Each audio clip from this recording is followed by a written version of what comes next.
get back to the business. This webinar is organized by the Global Shapers Freiburg Hub. So Global Shapers Freiburg Hub is a part of Global Shapers community. So I'll just briefly introduce about what is Global Shapers community. So Global Shapers community is a initiative from World Economic Forum. So it was started back in 2011. Until now, we have almost 440 hubs in around 150 countries. So it's basically a network of young people driving dialogue, action, and change by tackling local problems.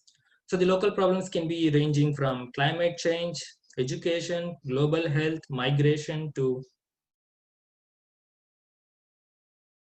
it targets anything and everything related to the sustainable development goals of the United Nations.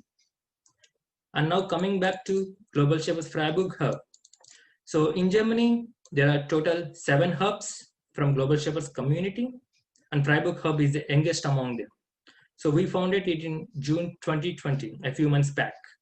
And we are a diverse group of 8 people, both professionals and also students. And currently we are working on 2 projects. One was peer mentoring and the second one urban gardening. So we'll just give you a brief intro about these projects at the end of the webinar. So let's move forward to the speaker. So now I would like to introduce our speaker, David Gibbon. So David is acquisition specialist. He has been working in the recruitment industry since 2006, and with both in-house and agency, he has gained a lot of experience on technical recruitment and recruited for a multitude of skilled positions across different organizations. So now I don't want to take up any more of your time. So now I would like to hand over the platform to David. David, the stage is yours. Thank you, Kartik. So hi, everybody. I'm really honoured today to be asked to speak to you guys by the Shapers Club Freiburg.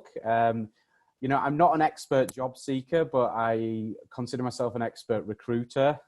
So, you know, I don't know all the keys to finding new jobs, but hopefully I can share some of my experience being on the other end, being the person receiving CVs and applications to give you some tips and some advice to help you in the future. So we're going to start and talk about, you know, the job search and ways you can improve your chances of finding jobs, which jobs to apply for. And then we're going to look at a couple of CVs, good ones and bad ones, in my opinion. And then after that, have a little discussion around cover letters. So to start off with, I guess, you know, it's important to say certain things can make job searching tough. You know, for example, the current climate. As a recruiter, you learn over the years. You just need to keep going. You need to remain positive and keep going. Do everything you can, and it's often the time when you think you've done everything and there's no hope that you push that little bit harder, and then you find your candidate or you find your job. So if we start talking about your job search, in fact, let me go a little bit further back, and this is probably obvious. If you're studying, if you're at uni, get as much experience as you can. Do as many internships, practicums, placements, whatever. You know, work on private projects, create your own projects, get as much kind of actual real life working experience as you can. You know, the university, the study generally sets you up for, you know, theoretically and academically for the job. But when you go into the working world, you know, a lot of what you learn, you might not use. You need to try and gain as much hands-on experience as you can, because all companies want students or trainees or interns who can bring value, who can add value to the team, who can take on some workload. You know, if you can do that, if you can come in and say, yeah, I've got a lot to learn, but in these areas, I can already help you, it makes you a more attractive employee. So if we start with the job search, I think it's important to be able to try to understand, what do I want to do? You know, which job roles would I like to take my career in? And that's sometimes hard when you haven't got a lot of working experience and you've been studying. But if you can do that, if you can think, well, you know, I've studied computer science and I could be a project manager or a software developer or a business analyst, you know, but I want to go for a software developer job, you know, that's what I'm going to do, and try to be exact. Then go out there, you know, look at the market. If we talk about, firstly, you know, actively approaching, if there aren't job adverts out there, research the companies, you know, look at a handful of companies and research them, and try to look at companies where you know they are going to use your skills, or they're already using your skills. You know, maybe you know they hire graduates. Look at the job adverts. If they have hired people in the past, if they're hiring people with your skill set, try to go for those companies, because if you send a recruiter your CV and you've got all the skills he's looking for, you know, it's going to make his or her life easier. There's more chance of them moving forward with you. If you just apply to everything, which a lot of people do, and your skills are just not a match at all for the job, or for the jobs within the company, you're just going to cost that recruiter time, you know. That could be kind of seen as a negative thing, and it's probably not going to get you any further forward in your search. Again, when you're doing this, when you're researching the companies, try to look at press releases, you know, anything they have open source. If we're talking about software projects that are open source that you can look into, and you can identify with them that you've got skills that are being used in these projects, and you can reference that in your approach, whether it be in a covering letter or an email or a LinkedIn or a Zing message. And you're also showing you've done the research, as well as saying, you know, I've got these skills. And so one of the points I've got is speculative applications. You know, people wonder, shall I just approach the company direct, even if there isn't a job? If you take the principles I've just mentioned into account, that there's probably a chance this company hire people with your background, with your skills. Sure, make a direct approach, even if there isn't a job. From a recruiter's point of view, I would say try not to pin the recruiter down to say, you need to respond to me and tell me if you've got a job or not. You know, send something along the lines of, I've researched your company, you know, it's interesting for me because of this, this, and this. I see myself in a graduate software developer position. I appreciate you might not have anything at the moment, but please keep my details on file and let me know as soon as you do have something. So you leave it a bit open-ended, and you're not, again, adding to a recruiter's workload. You know, this recruiter might get 20 applications a day from people who don't necessarily have the right skills, or they don't have a job for them. But if I get a message from someone who shows they've done research, they've got the right skills for us, it will always stick in my mind. And when that graduate engineer position comes up, I will go back to that person. So then if we talk about, from my point of view, I guess where I would advertise jobs. So the job platforms I think you should be watching.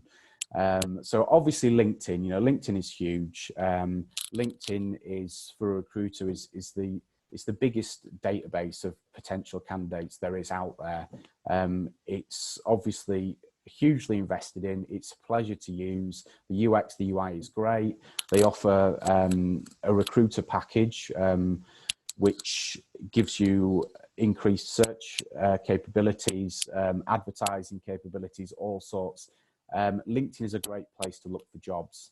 You know, you will get, if you optimize your LinkedIn profile by putting all your relevant skills on your LinkedIn profile, having the right keywords in there, you know, your work experience, it will normally, the algorithm will normally put jobs that are quite a good match for you into your feed. So it does the work for you. Might need to present the CVs for me, Kartik, because I'm on my phone now. But shall I just continue, and we'll hope that you know, maybe the internet goes back up here. So we were talking about job platforms to watch, and I was talking about the platforms that I advertise on. So LinkedIn is great. You know, Zing, for the German-speaking market, you have to use it sometimes. I would look at both when you're looking for jobs to apply to. but I wouldn't necessarily worry too much about not being great on Zing if you're not a fluent German speaker. But certainly update your profile on there and make it look attractive, because you just never know. So the other job sites that I'd advise watching, you know, keeping an eye on, would be Glassdoor, Indeed, Stack Overflow for technology, for mainly software development. Angel List is a good one for startups, and then kind of regional platforms or city-based platforms like Berlin Startup Jobs, for example. It also makes sense to join Facebook groups in the startup space in your city, and you know, you'll see jobs on there. Some of these sites you can actually register your details and receive daily kind of mail outs of new jobs that come on there. I definitely recommend doing that. You know, if you can take as much of the legwork out of it as possible in the job search, you know, to use all the automation, all the tools you can to get the jobs to come to you, it saves you work, you know, and it will give you kind of more time then to do your preparation or whatever else. Which brings me to, you know, set yourself up to get found.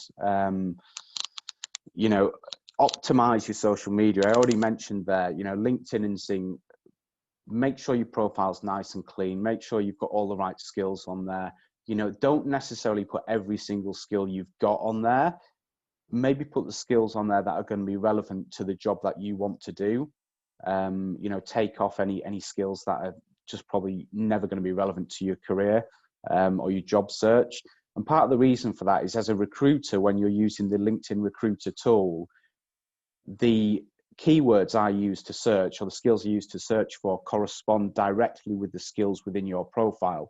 So if I'm looking for a software developer or a graduate software developer with ASP.NET and C#, and you've got in your skills C#, ASP.NET, and your title is graduate software developer, you're probably going to pop up high in my search as I'm doing that search.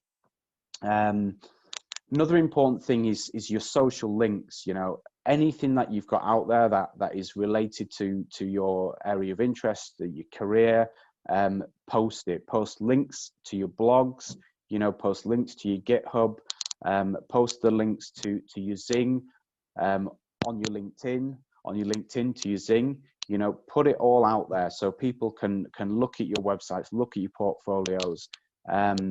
You know, they can see that you're social, that you're digital. You know, it's all tells a story about someone from the recruitment point of view. So moving on to my next point, and yeah, always be networking. Networking is hugely important. And when I say networking, I don't just mean going to a meetup and eating pizza and drinking a beer, although that is a great way to meet people.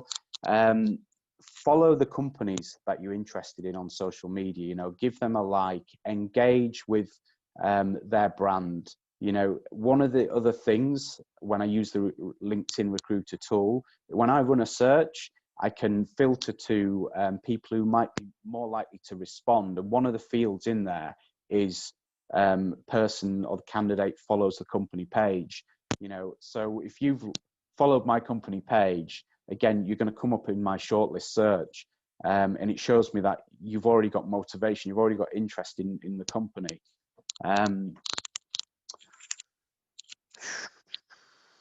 So yeah, back to the networking. You know, networking is done online. It's done kind of in person. It's done indirectly. When I talk about these companies, if you've got this handful of companies that you're interested in, that you see yourself potentially working for, where you see your skills might fit in, find out who is the person that is going to be hiring you in that company. Look for the HR person, look for the recruiter, look for the talent acquisition manager, look for the department manager, follow their posts, comment on their posts, get into debates with people on their posts. So, you know, hopefully you'll be having interesting and topical and relevant debates that these people will see that and think, oh, this person knows what they're talking about, or this is a smart person, or I like this person's sense of humor. but at the very least, your name is going to pop up on their feed, you know, and that name, the more times they see it, is going to stick in their head. So if one day, you know, they get an application from you come in, they're going to think, where do I know that name from? You know, this is someone that's familiar to me. And it might be that makes a difference between them moving forward with your application next to another candidate. One of the things that I tell even very senior candidates is the first thing you do when you go out there to search for a job is look at your existing network. That's the most likely place you're going to get a job in the easiest way possible. Yeah, so the people who you've actually worked with and had experience with are more likely to recommend you. You know, if they had a good experience working with you, they're more likely to think, yeah, I could definitely see myself working with this person again, rather than someone who they've never met before. So, you know, exploit all your contacts, whether it's past employees, whether it's students from your course who've already got a job. Talk to the people in your network, tell them what you're looking for. You know, don't hassle them and badger them, but reach out to people. An awful lot of people find the next jobs without even talking to a recruiter, you know, by going through their existing network. So I think that's on the networking side. I think that's about everything I've got to say. Good. So up until very recently, you know, you wouldn't dream of sending an application without a cover letter.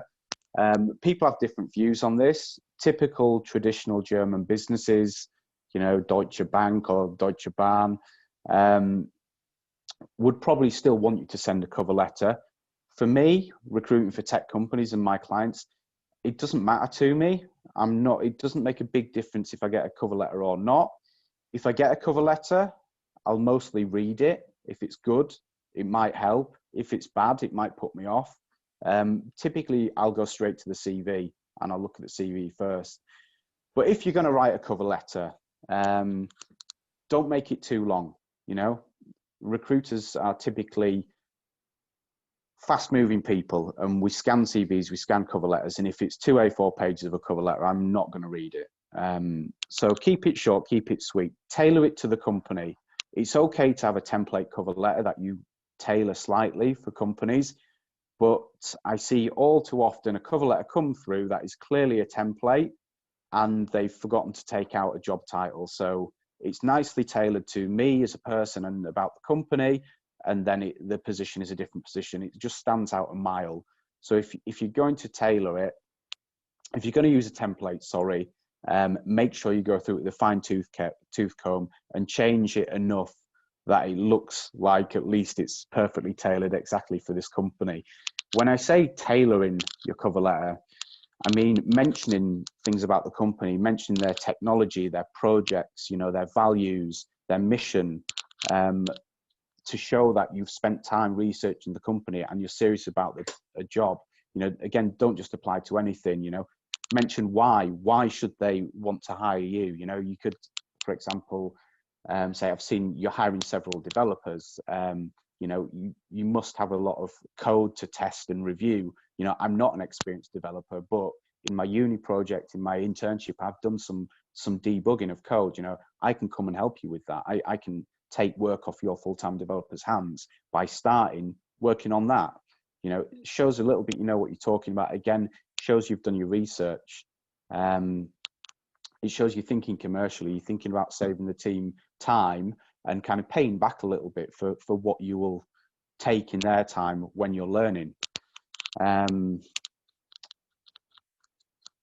So I hope that gives a little bit of insight into the cover letter. So now we're going to move on to the CV. I'm not expecting most of you people who are graduates to have very, very long CVs. I hope that all of you will have done your best to go out there and get some internships and get some live experience, even if it's a couple of months. It all counts. But I guess the main things about a CV, you know, again, not too long. 1 page would be great. 2 pages, also okay. But for a graduate, I think 1 page should suffice. If you can make it visually impactful, that's really great. You know, If I get a UX designer send me a CV in Word, it's probably going to go straight in the bin. But again, not everyone is a UX designer or a graphic designer. So yeah, back to the CV, you know, clean, visually impactful. I'm going to show you a couple of CVs shortly. But the main things you've got to have on there, you know, you need to have, you know, the work you've done, the companies you've done, the names of the universities, a short description of. I've had a student apply to a position who did his master thesis, who did a project with a direct competitor of my client. And, you know, I obviously sent that over to the hiring manager and said, look, this guy's actually been working on pretty much exactly the stuff we're working on. And obviously they were like, let's talk to this guy, you know. So those things can be very relevant, you know, a short description of the work. What do the company do? What is their industry? Have all necessary contact details on there. I went to make a job offer to a junior data scientist the other day, realized I didn't have his phone number. And I had to sit in the office until 6:30 until he responded to a LinkedIn or an email, which was also fine. But for me, it would have been better if I could have just rang the guy and said, look, you know, here's a job offer. So, you know, at least have an email address and a contact phone number on there. You don't necessarily need your full address. It's good to have your location. Again, if people need people to be close to an office, it could save everyone time. And again, I've touched on this before, and it's surprising how often you don't see it, but all your social links on your CV, your GitHub, your Zing, your LinkedIn, you know, your portfolio, you could send not a great CV, but maybe you've got a really nice blog or portfolio, and the recruiter might then jump into that, and it might, you know, change their mind. So on that note, we're going to show you some CVs. So let's see the bad one first. Is that possible? So this is actually, there we go. So this is a bad one. Obviously, this CV is a little bit doctored because it's someone we know. But we can't just share anyone's details online. So we thought, you know, we'll use one of our CVs and mess it up a bit. So I'm trying to view this on my phone, which isn't so easy. But you know, firstly, the first thing that stands out to me about this CV is, you know, the photo is really poor quality. It's a grainy photo. If you've got a great photo, you know, totally use it. I know we've got a good photo on one of our other CVs in a minute, but if you've taken a rubbish, you know, badly pixelated photo on your phone, better to send a CV without. So again, you know, the layout of this CV is kind of pretty basic. It doesn't really catch the eye. Let me just see if I can get a better view of it. Do you know what? Let me see if I can get it up on here. Just give me a second. So we've got spelling mistakes in there, which is a big no-no. I guess what is not so bad is there's a little bit of information about what has this person done in their previous jobs. Of course, good to have. Right, I've got the CV in front of me now. So again, we've got company name. You know, it doesn't tell me what they do at all. No idea about that. Black and white, no color, doesn't catch my eye. It's a bit confusing, you know. We've gone with like the Europass format for the languages down at the bottom. Don't use the Europass CV format anymore. It's ancient. It's just not so great. What I actually like about this CV, which I guess is a point of contention with many people, hobbies and interests. You know, if you put hobbies and interests on there and put, you know, traveling, music and cooking, you may as well not. But, you know, if you might be a yogi, or you might be a martial arts expert, or you might be, you know, a semi-professional football player, these things are very relevant to have on there.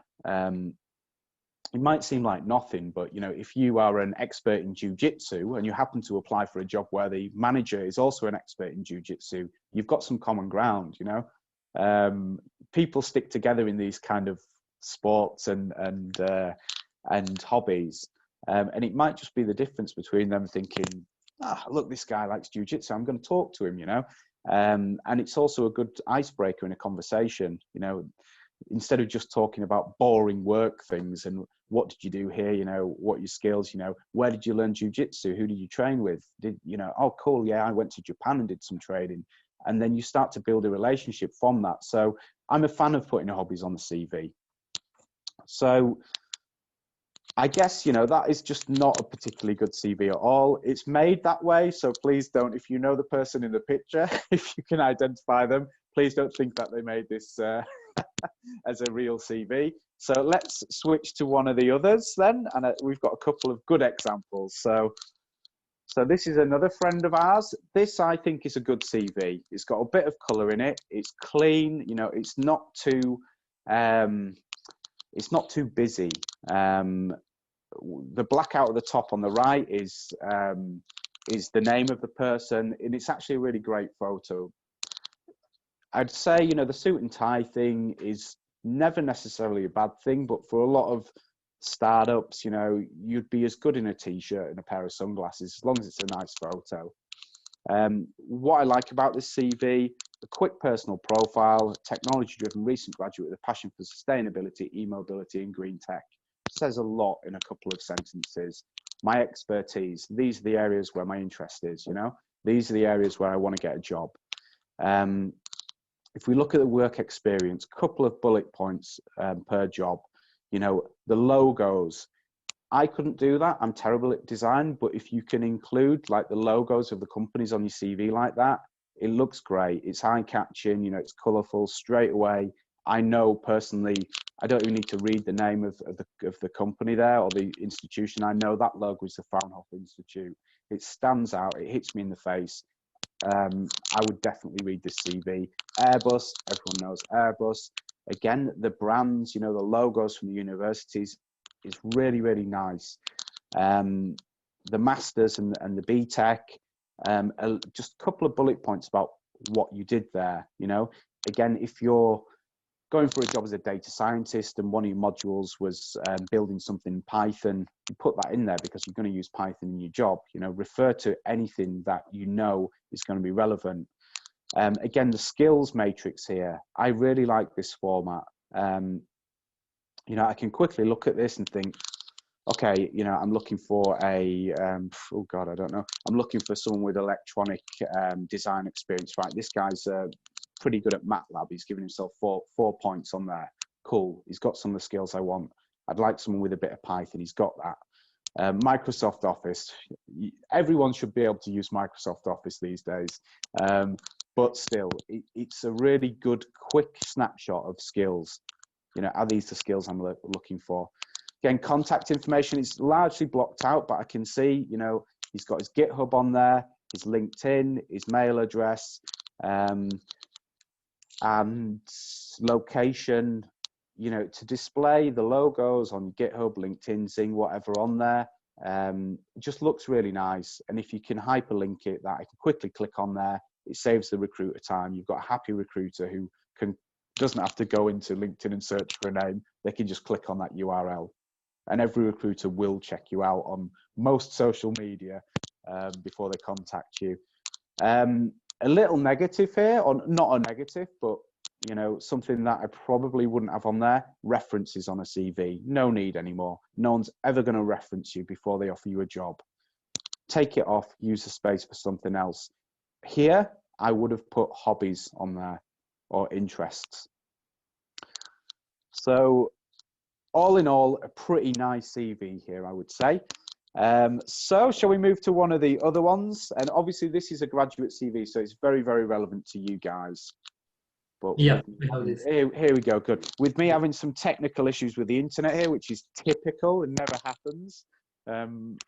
I don't have access to them. So this is a live CV. I actually asked the person if I could use this CV. And they said, yeah, obviously I've taken off their personal details for data protection reasons. But again, another very nice CV. This is someone who's a bit more experienced.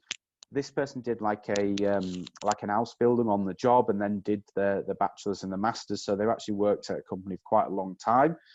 But again, you know, logos, it's in German. Hopefully most of you will be able to kind of make out what it's about. But again, you know, the title at the top, this is what I am. It says I'm an electronic developer, a system integrator. You know, those are the two jobs that I do. That's what I want to do. Then the name, and then again a little bit of the area: embedded systems, test and development, automotive. Those are the industries where I've got my experience. Again, contact data, very nice. All the logos, Zing. Languages, very, very important to have languages on your CV, but not in the Europass format. Just like that is fine. Languages, German, English, what level? Again, lovely skills matrix, reference again to programming languages. And then on the hobbies bit, it's quite nice. They've put little logos for the different hobbies. So there's a spanner for handwork, which is construction work. Technology, some cogs, mountain biking, a little picture of a bike. Again, really visually pleasing. And then at the bottom, you know, success and extra courses they've done. Another really, really nice looking CV, very short, very succinct, very direct. I can scan through that and quickly know who is this person, you know, what is their experience, what skills they have, are they a fit? So are we going to get one more CV, Rohit, or?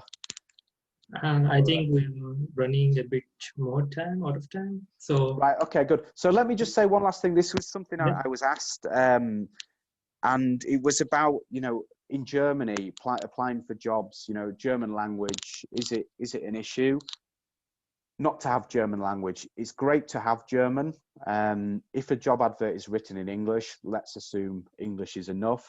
If one asks for both, if you haven't got, I guess, B2 plus, you can't really claim to speak German. If you're A1, A2 German, it's not going to be enough, I don't think, even to communicate with people internally. More and more companies I see understand that in Germany, you can't actually, there's such a skills shortage, you can't ask for niche skills and the language as well.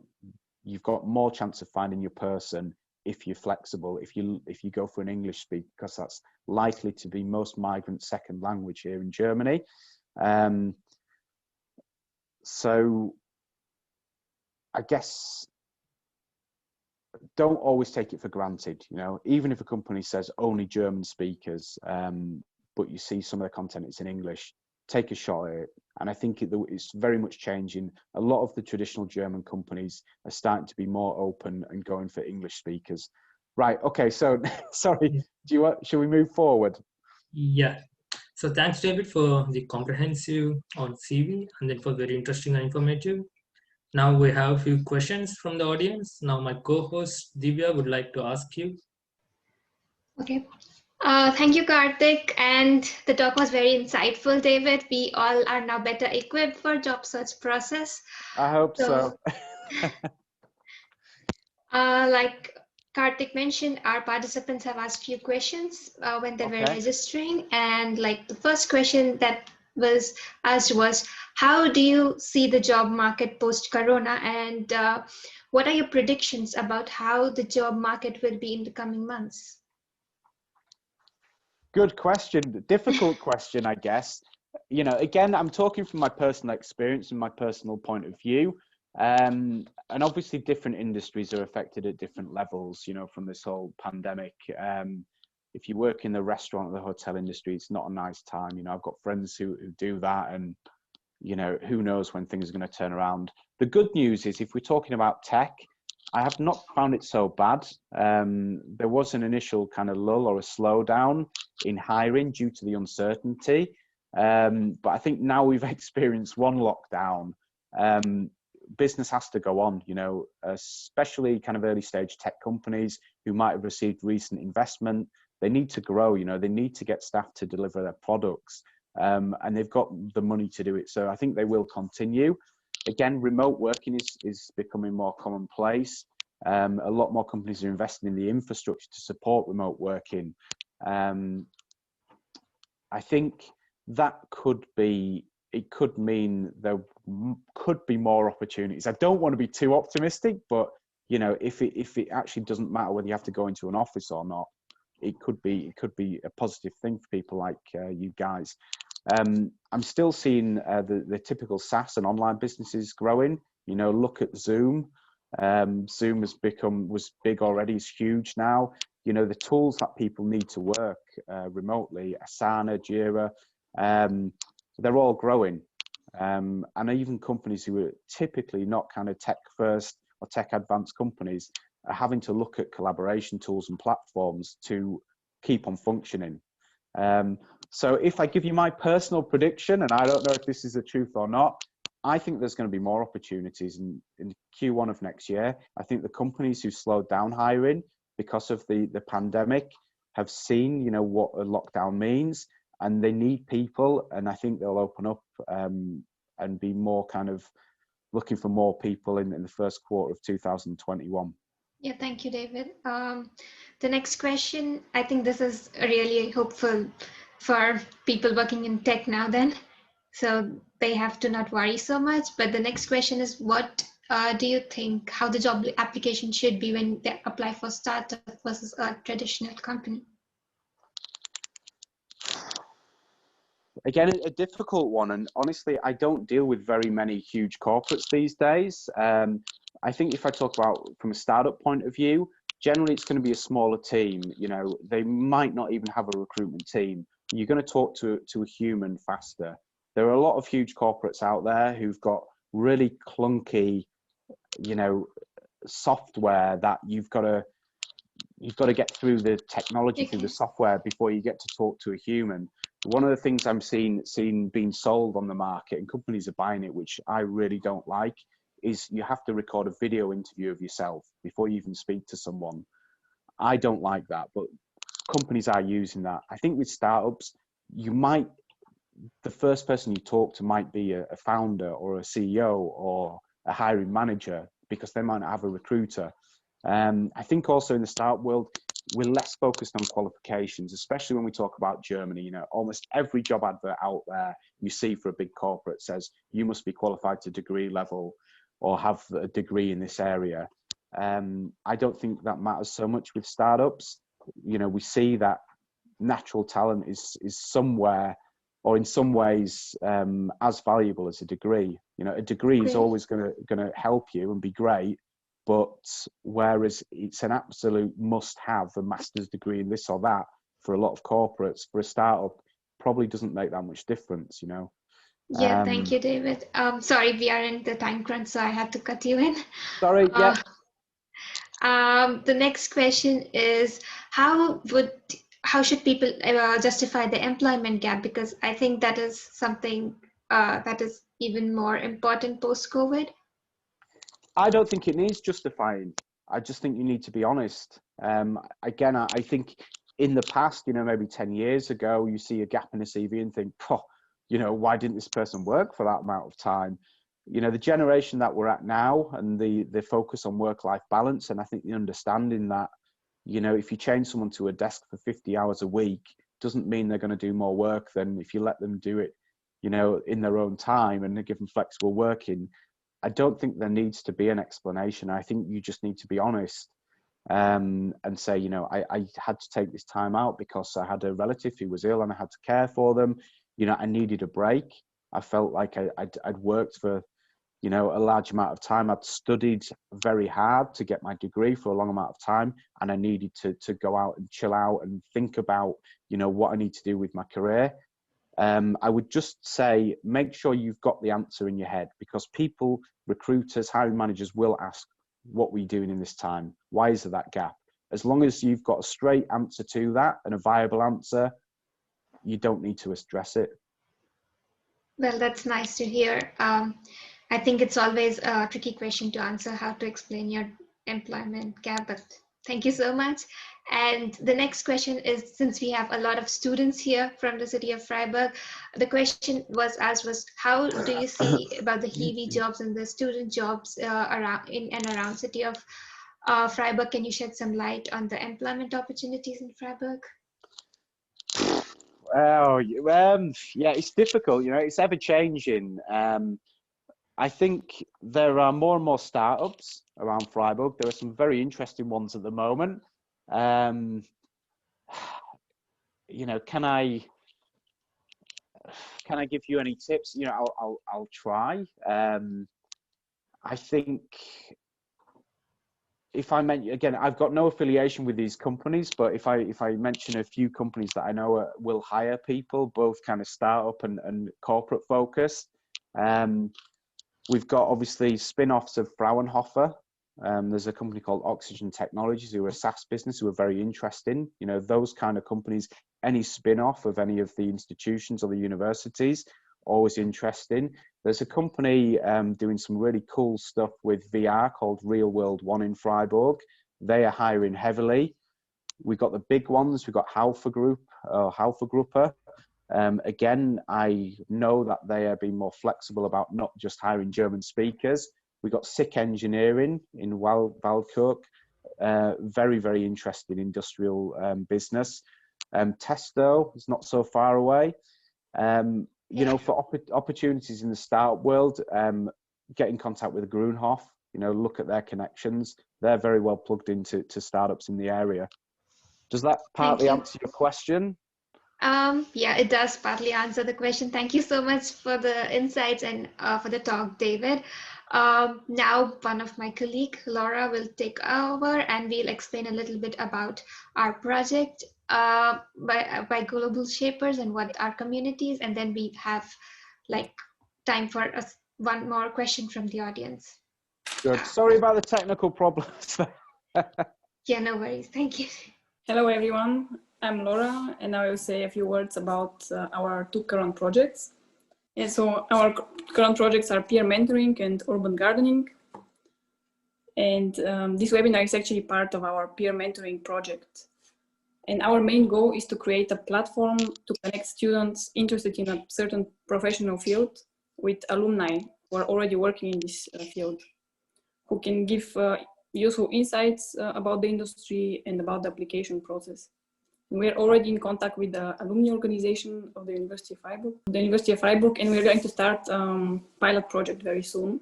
Exactly, yeah, here is the peer mentoring project. We also plan to organize more networking events with alumni and webinars like this one. And our other project is urban gardening. And it's still in the early stages, but our main goals are to connect urban gardening actors in Freiburg and to provide guidance and support to locals interested in urban gardening. Yeah. Okay, there's also another event that is happening tomorrow. It is called Unternehmenlust, and it is organized by the Founders Club Freiburg. It is going to be a job fair where innovative startups from Freiburg will introduce themselves and look for co-founders, employees, and interns.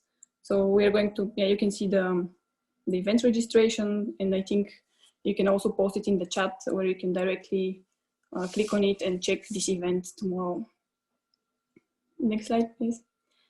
Yeah, so in our hub, we can start any project that we like. We are not restricted just to these two projects.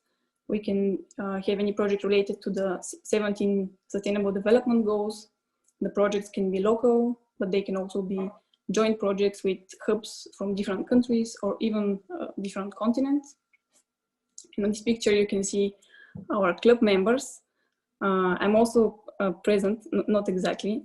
I'm on the photo on the laptop because I couldn't join, unfortunately. And we are currently looking to recruit more members of the Freiburg Hub. So if you want to create positive change in Freiburg and in the wider world and become part of this global network of driven young people, you can check our website and you can fill out the application form. And we're really looking forward to hearing from you. You can also learn more about us through our social media channels. And yeah, thank you again for your attention. And I will give back the word to Kartik, who will ask some additional questions from the audience. Yes, thank you, Laura. That was very nice. And we still have a few more minutes, so we can take a couple of questions from the audience. Yes. Hi. Hi. First of all, thank you, Global Shapers, for conducting this webinar. It was very insightful. And second, thank you, David, for the great talk.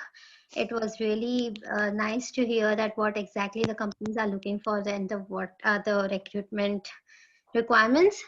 So I have a couple of questions, and my first question is, you mentioned about networking, and I've heard a lot from people that networking is very important to get a job. But like my problem is like how to initiate the conversation, for example, on LinkedIn.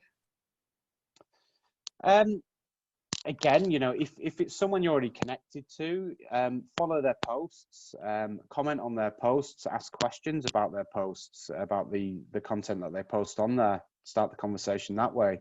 You know, if you find a point that you both agree on, it's common ground, and that's a good place to start to develop a relationship. Okay. So like I just, I mean, can I just drop a message to them, something on the post, or is it like, for example, if it's somebody, some recruiter, for example, then can I just drop a message saying that, introducing myself, or how is it? Yeah, I guess so. You know, contacting a recruiter is more asking if they've got a job for you, I guess, than what I would consider networking. You know, if you want to come on the radar of a recruiter, you know, it might be, you know, it might make sense, rather than dropping them a message and saying, hey, have you got any jobs for me?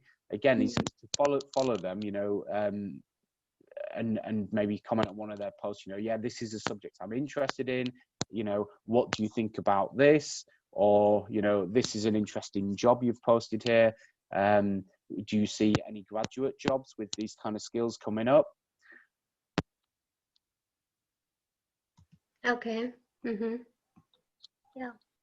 The thing you've got to bear in mind is if you're going directly for recruiters, you know, these people are going to be very busy and will get approached by a lot of people very, very often. Obviously, part of a recruiter's job is to build their online brand and engage with an audience. And it's better just than to say, you know, have you got a job for me, or I want this job. To find something that they're sharing, you know, maybe something about the trends of the market or the landscape or how it's changing, that to engage in those kind of posts and add some meaningful, you know, content, some debate to that conversation. If you take that approach rather than being more direct and saying, hey, give me a job, you're more likely to be on that person's radar when the right job comes along. And if they happen to have the right job for you and you engage them with some interesting commentary, or start an interesting debate, they're probably going to think, wow, this person's, you know, looks like they're going to be a good fit for this job I've got, and they're going to come to you with it. Okay. Thank you very much. I have a couple more questions, but I don't think we have time. Yeah, we don't have the time, but you can ask, you can write in the mail. So Okay. in chat, we can able to contact David later and then give a reply to you. Yeah, Okay. sure. Yeah. Okay. Thank you very much. Yeah, thanks, Manjita. That's a very good question. Even sometimes I used to think about this, how to start a conversation. Thanks a lot. So now we are at the end of the webinar. So thanks everyone for taking part in the webinar. And thanks, David, for your valuable time and your advices. You're welcome. And as said, the webinar and the presentation will be shared after this. And if you have any comments or any feedback on if you want us to organize these kind of webinars in the future, feel free to contact us. And if you are also interested in our projects and would like to join our hub, you are free to do so. And once again, thank you all and have a nice week ahead. Thanks. Bye. Thank you. Bye-bye.